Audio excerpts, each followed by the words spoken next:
Stampers, and welcome to Laura's Stamp Pad. Today I'm going to show you a little quick tutorial on something that I think makes an amazing difference in your card. So here is the card. I used the Flower Shop stamp for the flowers there, and then of course the pansy punch, which matches. But do you notice something about those flowers in the background? How they don't overlap. Do you wonder how I got that? Stay tuned, I'm going to show you. Here's another one that has the entire background like that. So let's get started. I'm using this flower from the Flower Shop stamp set, and I'm just going to show you, here's just a piece of scrap cardstock, and I'm using my memento pad. And I'm going to start with my first flower here, and I'm just going to punch the whole flower. I then took my pansy punch, and I punched just a scrap flower. So I'm just going to take a scrap piece, punch a flower out, and line this flower up onto my already stamped flower. Now that I've lined it up, I'm just going to ink up my stamp again, and stamp, stamp, stamp,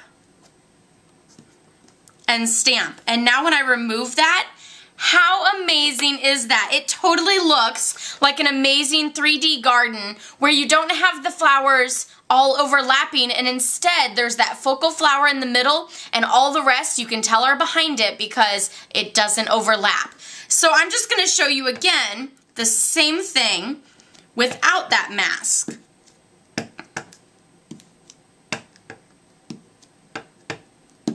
So here, I've done the same thing where I stamped that center flower, and then I stamped the 4 flowers around it. Look at what a difference that makes. And all I did was punch one of my little flowers with a scrap piece and use it as a mask. You're welcome. I thought that was amazing as well. Okay, so another little trick I want to show you is I'm just going to stamp a little bit onto my green here, and I'm going to line it up in my pansy punch, which I'll admit, sometimes the lining it up is harder than the rest of the project. But I'm just going to line up my punch here. And now I'm going to take my paper snips and cut just 2 of the little petals. And now that I've cut those are my little leaves that I just used to pop out underneath my flower there. So no extra, punch or stamp necessary.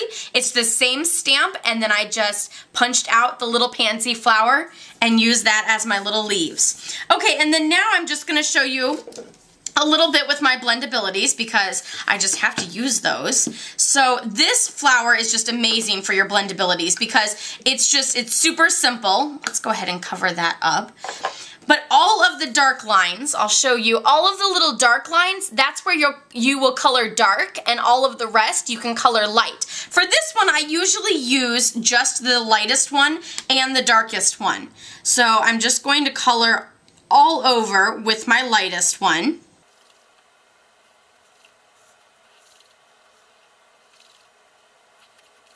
So there I have the entire flower colored with the lightest one. And now I'm going to take my darkest one, and I still like to use the fat tip rather than the pen tip, just because, I don't know, I find it a lot more useful. Maybe it's because I really just like to add a lot of color and make my images bold and bright. But all I'm doing is just lightly using the brush tip over all of those lines that are already stamped on. And here I'll show you. You can see how it's darker on all of those lines, and you can see these 2 petals I have not colored yet. And then of course I'll color in the center as well with all of my dark, just to kind of have the nice dark center of my flower too. But those lines give nice little guidance for the shadowing and shading of where your flower should be. So I love it because it's kind of makes it super easy and simple to do, which that's what I like to do because I'm not very good about the whole shading of flowers, but I still enjoy doing it.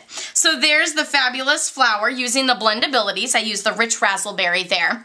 Here again is the image that I used. I used the Sweet Taffy Designer Series paper on the background there, and then of course the greeting is from A Dozen Thoughts.